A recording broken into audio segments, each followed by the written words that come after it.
Hello and good morning, everybody, and welcome to Jay's Latest. I am your host, Craig Borden, and we're going to talk all things Toronto Blue Jays right here on Jay's Latest. If you like what we've been up to for, 125 episodes so far, make sure you hit those subscribe buttons and we'll talk to you some more. So let's dive into it because yesterday kind of sucked. So let's just jump right to it because the Blue Jays just could not hit their way out of a brown paper bag yesterday. The Rays obviously could. And at the end of the day, this unfortunately saddles the Blue Jays with yet their second loss in a row after a 6 game winning streak.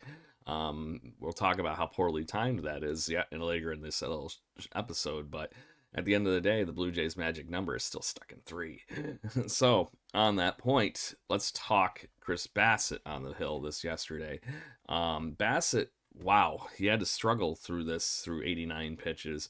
Four and a third yesterday, 8 hits, along with 2 walks, 3 earned run, 3 strikeouts as well. The Tampa Bay Rays just had a number to be able to call up and just be able to beat up on our pitching a little bit yesterday. Seems like some of those frustrations from game one and game two, in which the Blue Jays won, boiled over a little bit, and they just continue to hammer us. At the center of that hammering, once again, their leadoff man and igniter, Chandler Simpson, went 3 for 4 with 2 RBIs and collected his 14th double of the season. Mind you, he hasn't been with the team and he's been very up and down. This most recent stint with the Tampa Bay Rays, he has been very, very good.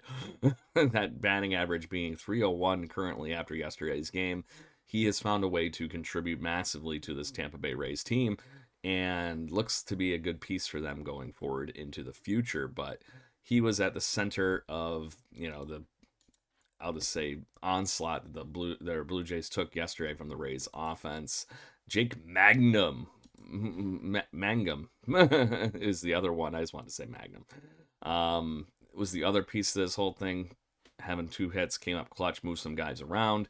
And then Carson Williams, their catcher, young prospect as well, hasn't been having a great year backing up the main catcher. But at the end of the day, yesterday he found a way to get 2 ribbies and 2 hits and scored twice too. So it was just a really good day for him. The Blue Jays just could not, continue to capitalize on it. And I forgot to mention that Williams was a home run was the main contribution from him. So on the mound, like I said, they just could not slow him down in the early innings, and the Blue Jays fell behind really quickly in the first few innings. Second inning, 3 runs for the Rays, and it just kept going and going and going and going from there. The bullpen only slowed it down so much. Eric Lauer came in and did pretty well, but then he gave up the single home run, like I mentioned, and it just kept going at that point. So Blue Jays lose 4-0, and the offense just could not get going for the Blue Jays. Shane Baz, oh my God, what a start. I always knew he had this kind of potential. He's got nasty stuff. He was on this kind of a trend before he had Tommy John surgery a year ago. A little over a year ago. And he's continuing to disprove that he is a youngster that's on the rise. It's been a very up and down season from him. As I mentioned, even his last 3 games are a perfect summary of the ups and downs. Yeah, his 3 starts ago against Cleveland, 5 innings, only 2 earned runs. Then Chicago Cubs beat the living snot out of him in 2 1/3. And then, of course, yesterday against the Blue Jays, he finds a way to blank them through 5 innings, striking out 4 while allowing just 2 hits and a walk. Then the bullpen just continued to move for the Rays. Dominant stuff. They went through them. They only allowed 2 more hits, and they did not allow that until the 8th and 9th inning. The Blue Jays just stuck in the bucket. Couldn't get it going yesterday. No go offense. And that's now 2 days in a row. Hopefully getting out of Tampa, which is always the box of horrors getting away from the Rays, will be something good. Dip them in rejuvenating waters of Kauffman Stadium in Kansas City, as they will be going to Kansas City. But let's talk the standings before that, because this is where the no fun of losing 2 games in a row while your opponents keep winning. So the Yankees have won 3 games in a row, and they are now currently in striking distance again, with 3 games behind us in the division. The wild card standings are still as they have sat.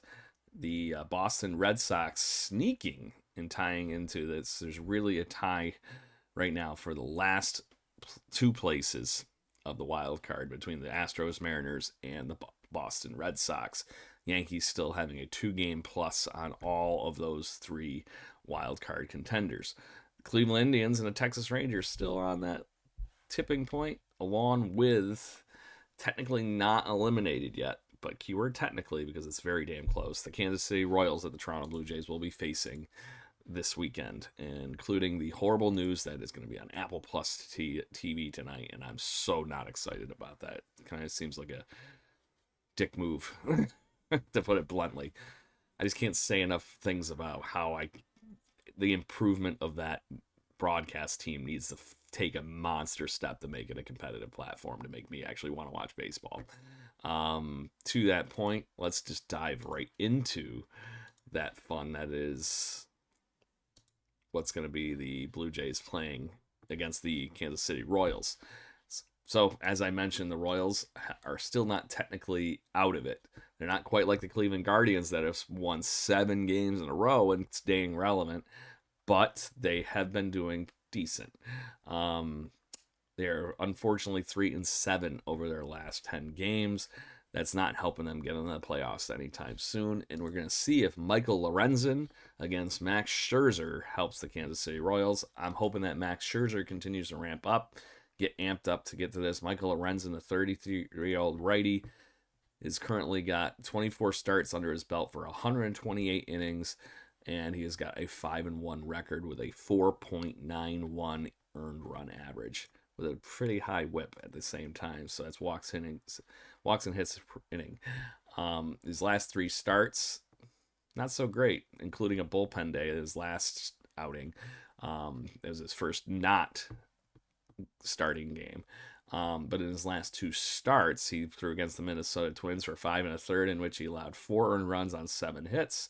And then his other start, he picks up the loss against the Philadelphia Phillies, allowing 6 earned runs on 10 hits in 3 innings. So there is a chance the Blue Jays could be looking and striking on that kind of a thing, and we'll see if this offense can find a go button and get things back into the win column here as they take on the Kansas City Royals at Kauffman Stadium.